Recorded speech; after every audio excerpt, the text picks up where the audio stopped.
وما من دابۃ فی الارض الا علی اللہ رزقها، زمین پر چلنے رینگنے والی کوئی شے نہیں جس کا رزق اللہ کے ذمہ کرم پہ نہ ہو، اس نے اپنے ذمہ کرم پہ سب کچھ لیا ہوا ہے۔ تو اللہ پر بھروسہ، اللہ پر توکل، یہ بندہ مومن کی زندگی کا جمال ہے، خوبصورتی ہے، اور مصیبتوں سے جان چھوٹ جاتی ہے، سارے معاملے اس کے سپرد۔ جب ساری چیزیں بندہ اپنے ذمہ رکھے کہ یہ بھی میں کرنی ہے، یہ بھی میں کرنی ہے، تو الجھا رہے گا۔ تو جب اپنے معاملے اللہ کے سپرد، اس نے مجھے ہوم ورک دیا کہ یہ کر، گھٹنا باندھ دے، باقی میرے سپرد کر دے، کام پہ چلا جا، باقی رزق تیرا، یہ میرے ذمہ ہے، بیج ڈال دے، اگانا میرے ذمہ ہے، پودا لگا دے، اس کو پروان چڑھانا، اس کے اوپر پھل لگانا، اس میں مٹھاس بھرنا، اس میں اثر کی شیرینی رکھنی، اس میں جو ہے وہ برکتیں ڈالنی، اس کے اندر طاقت توانائی یہ میرا کام ہوا۔ تیرا کام ہے پودا لگا اور پانی دے دیا کر، روز بات ختم ہو گئی۔ تیرا کام ہے بیج ڈال، جڑی بوٹیاں تلف کر دیا کر، تیرا کام ختم ہو گیا، باقی کام میرے ہوئے۔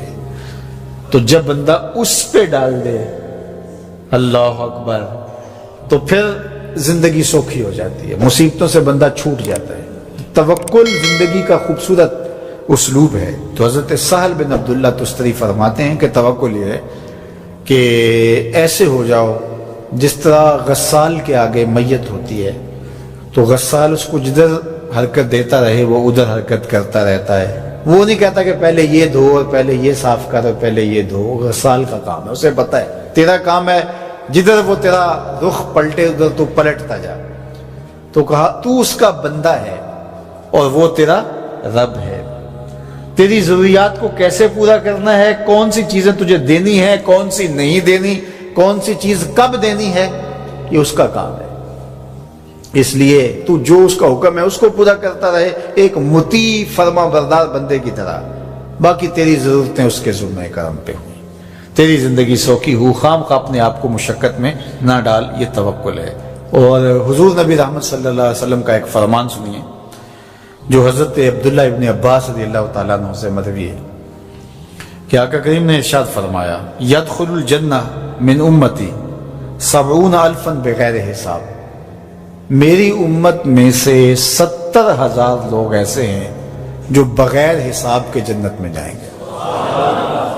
اب وہ لوگ کون ہیں؟ ہم الذین لا یسترقون ولا یتطیرون، یہ وہ لوگ ہیں کہ جو پھونک جھاڑ نہیں کرتے، یہ ناجائز پھونک جھاڑ، یہ وہ ہوتا ہے وہ بابوں کے پاس رش لگا ہوا ہوتا ہے، وہ پتہ نہیں کیا کیا پڑھ کے پھونکے لگا رہے ہوتے ہیں، اور کچھ لوگوں کا تو کام ہی انہیں ہر اتوار کو جانا ہی ہوتا ہے، اتنے مسائل ان کے ہوتے ہیں کہ بس جان ہی نہیں چھوٹتی ان کی۔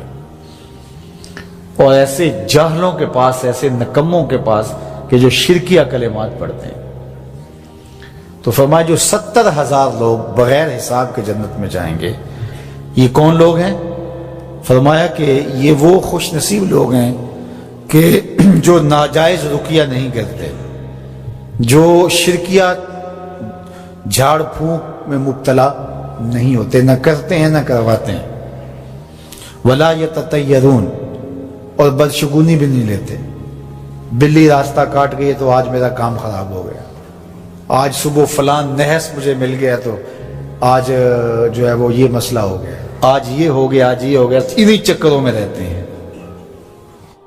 بلی راستہ کاٹ جائے یا کتا کاٹ جائے، حتیٰ کہ خنزیر بھی کاٹ جائے تو کوئی فرق نہیں پڑتا، یہ جاہلانہ باتیں ہیں۔ تو کہا کہ ولا یتطیرون، اور وہ بدشگونی نہیں لیتے، وَعَلَىٰ رَبِّهِمْ يَتَوَكَّلُونَ، اور اپنے رب پر توکل کرتے ہیں کہ سب کچھ اسی کے اذن سے، اس کے حکم سے، اس کی مرضی سے ہوتا ہے۔ تو کہا میری امت میں سے 70,000 لوگ بغیر حساب جنت میں جائیں گے اور وہ ان خوبیوں کے حامل ہوں گے۔ تو اللہ پر توکل سیکھ لیں تو یہ دولت، یہ عظمت اور یہ سعادت نصیب ہوگی۔ حضور علیہ السلام نے ارشاد فرمایا، جس نے کسی شخص کی مصیبت کو دور کیا، کسی مومن کی تکلیف کو دور کیا، وہ تکلیف کسی بھی قبیل سے ہو سکتی ہے، وہ بیماری تھی، اس کے علاج میں مدد کی، اس نے کہیں جانا تھا، سواری پہ بٹھا کے لے گیا، وہ بھوکا تھا، اس کو کھانا کھلا دیا. اس کی جوان بچی تھی اور گھر کی دہلیز پہ بوڑھی ہو رہی تھی، اس نے شادی میں مدد دے دی. اس کی کوئی بھی تکلیف، کوئی بھی مصیبت جس میں وہ پھنسا تھا، اس سے اسے نکالا. اللہ تعالیٰ اس کے لیے دنیا اور آخرت میں آسانیاں پیدا کرتا ہے. اگر آپ یہ چاہیں کہ میری زندگی سہل گزرے تو لوگوں کی زندگیوں کو سوکھا کر دو. بعض اوقات ہمارے رویوں سے لوگ اوکھے ہوتے ہیں. ایک بندہ مجھے کہنے لگا کہ بڑی پریشانیاں ہیں، تو میں نے کہا اللہ کی مخلوق کے لیے آسانیاں پیدا کرو. تو اس نے کہا میں تو کسی کو کوئی تکلیف نہیں دیتا. میں نے کہا کہ آپ کے گھر کے سامنے گلی کتنی چوڑی ہے؟ تو وہ کہنے لگا 12 فٹ کی گلی ہے. تو میں نے کہا کہ آپ نے جو تھڑا بنایا ہے وہ کتنا آپ نے بنایا؟ کہتا 3 سیڑھیاں. تو میں نے کہا کہ یہ اللہ کی مخلوق کو تکلیف نہیں ہے؟ 12 فٹ کی گلی ہے، لوگوں کی بیچاروں کی کبھی گاڑیاں بھی گزرتی ہیں، جنازے بھی گزرتے ہیں، اور تم نے 3 سیڑھیاں اس گلی کے اندر رکھی ہوئی ہیں اور تم سمجھتے ہو کہ میں کسی کو تکلیف نہیں دے رہا. تم لمحہ لمحہ اللہ کی مخلوق کو تکلیف دیتے.